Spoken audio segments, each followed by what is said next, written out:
Hi, I'm Sarah Waggle. I'm an astrologer and a leadership coach, and I just wanted to give you a disclaimer that the following information is not to be taken as medical, legal, or financial advice.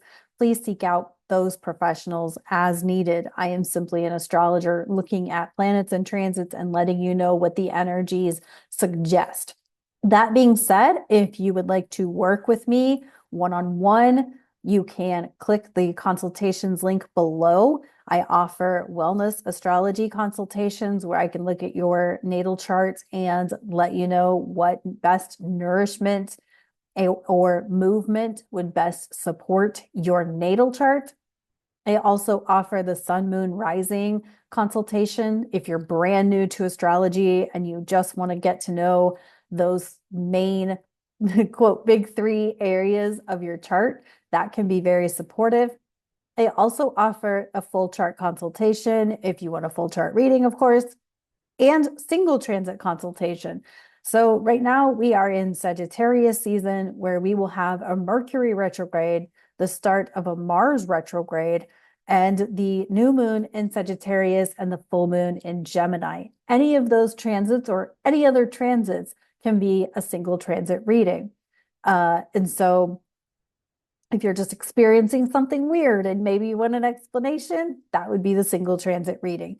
So, anywho, that's what I have. And welcome to Sagittarius season. Let's get into the content. Thank you so much for being here. Please feel free to click the like button, leave me a comment, let me know that you're here, say hi, and I appreciate you so much. And I'll talk to you later. All right, all right. Welcome to Wellness Astrology. This time for the moon in Leo. This is the last moon for Sagittarius season. And we have a really interesting transit here that I want to talk about. So I don't talk about the fixed star placements or the fixed placements that are in the chart, but this one's kind of worth talking about. So the sun is going to be at 27 degrees of Sagittarius square Neptune at 27 degrees of Pisces. And at 27 degrees of Sagittarius, we have what's called the galactic center. And this is sort of almost a blast of light. So many of you may know about or something in reference to the galactic center if you're into like Star Wars or Star Trek, because they do make mention of like the neutral zone or the center of the galaxy or something like that. And so because the sun at 27 is going to conjunct the galactic center as well as squaring Neptune with the moon in Leo, which will cross paths with the now Mars retrograde. It's going to oppose, of course, I guess it'll oppose Pluto, right? As it enters. I should have mentioned that first. So oppose Pluto, conjunct Mars, and then oppose Venus in Aquarius. And then make trines to the Sagittarius placements, Mercury and the Sun. And so this could almost amplify that Mars retrograde in Leo. This could also bring up kind of a precursor to what I feel like Capricorn season is going to be, which is bringing light to things that Pluto stirred up as he was leaving Capricorn. And just, I mean, it could be floods of light, right? It could be floods of light, as in we are getting upgrades. It doesn't feel like it because what's happening is that we are receiving new information from our guides, from the universe, from God, from whomever, however you define it. We are receiving lots of new information. We're also receiving a lot of light. We aren't used to that. We're used to suffering. We're used to living in a dark existence, right? And so what's happening is that as we are receiving all of this, it kind of is confusing because we're used to having like our sense of time and our sense of orientation and our sense of being able to sort through information. But yet again, there's no earth energy in the chart, right? Won't be until the moon moves into Virgo, because there of the mutable signs of Gemini, Sagittarius, and Pisces, there's no earth, there's no Virgo. And the Virgos are confused because there's nothing there to kind of help them ground the energy, and they're having to rethink how they do everything. And so, there's a lot being stirred up. There's a lot that's being asked of us to move through and sift through. And so, but I do think this moon in Leo could be a bit feisty, could be a bit energetic, it could be fast paced, it could be kind of almost anxiety-ish driven, things like that. And so as we get ready to get into Capricorn in the darkest time of the year, Capricorn through Pisces, and as we get ready to move into 2025, the thing I will say is, like, if it's kind of like, leave things alone that can be left alone, but also, like, voice where you need to voice. But like, I keep thinking of, like, I have a pretty significant drama situation in my life, and I'm choosing not to participate because it's like, I don't even care. I'm not even invested enough to care that that's going on, even though I'm part of it, not really part of it, but like, I'm the target, I guess I could say. But like, to me, it's like, it's not even that important for me to even be a part of it. And so it's kind of like one of those, like, choose your battles, but also when you do need to speak up, you probably should speak up.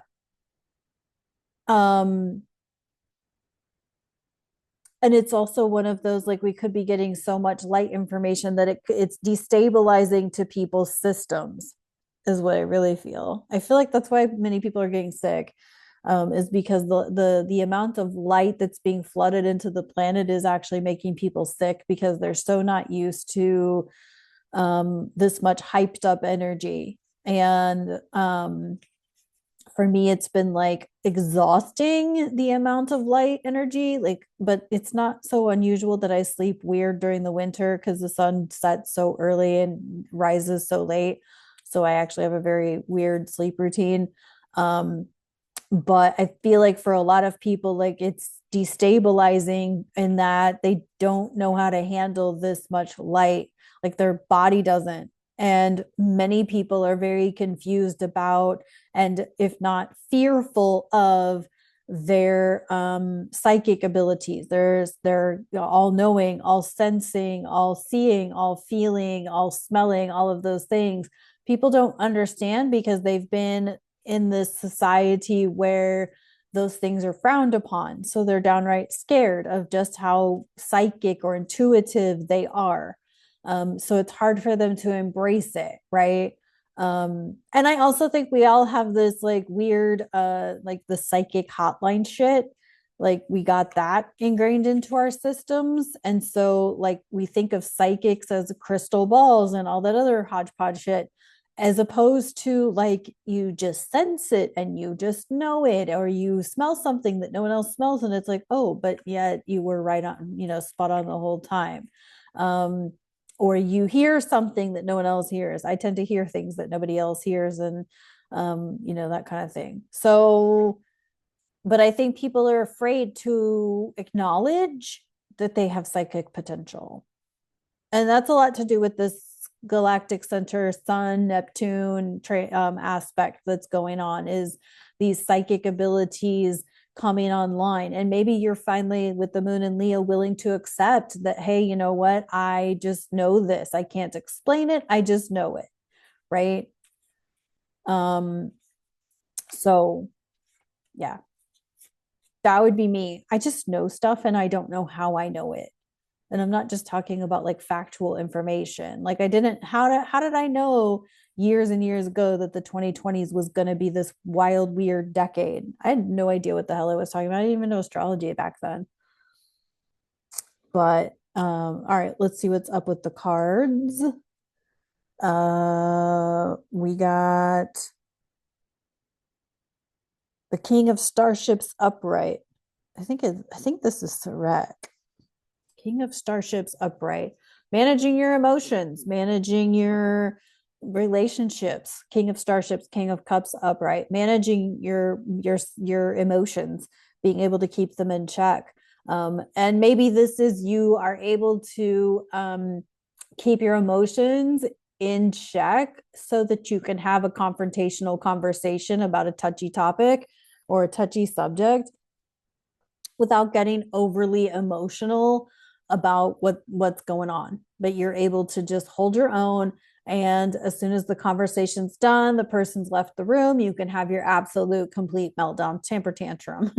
So, but in the middle of it all, you're able to keep your emotions together, and whatnot. I did pull an oil card and it said lavender, and I agree. I think lavender, chamomile or fennel or things like that that can calm you, that can help support and calm your nervous system. Those are kind of going to be ongoing themes. We got the Empress upright. Yeah, 100%. Those psychic abilities, intuition, learning to respond to our body. I've talked to a lot of clients about intuitive eating, things like that. I randomly woke up the other morning at like 5 a.m. to my stomach was just growling and I had to go eat, and I went and ate and I went back and took a nap. And so being intuitive with your body, knowing and responding to your body accordingly. I think this is going to become ever more important as we move through Saturn, Neptune dancing between the end of Pisces and the beginnings of Aries over the next year. Actually, the next, let's see, 14, 15 months, we'll just say. Because currently Neptune's dancing around the end of Pisces. Saturn's going to be there soon, and they're both going to come back into Pisces by the end of 2025, but then move into Aries early 2026. So we've got about 15 months here of seeing some wacky, crazy shit with the medical healthcare systems. And so, knowing and tuning into your own physical, emotional, mental being is going to be critical, going to be really important, as we continue to see systems and structures that are not serving humans the best way possible, that they can be. Like the fact that my insurance won't cover a natural person, but yeah, I have lots to say about the medical system, because I do not do well on pharmaceuticals, and but I really want to learn more about how herbs and things like that would help me out. So trying to figure that out. Anyway, so let's see what's up with the magic. But I think like learning to feel your feels and know what your body is telling you when it's telling you, like if your belly's upset, that it's your personal power that you're not addressing, or when you have something going on with your lungs, that it's something that you're harboring or grieving, or it's festering or whatever. Those sorts of things, like knowing and learning how to work with that versus immediately seeking, and I'm not saying don't do that, so don't misread my shit, but I'm just saying, like, there are intuitive ways to respond to the physical ailments of your body. Okay. Thank God I put a disclaimer on my video, right? All right, we got the sun.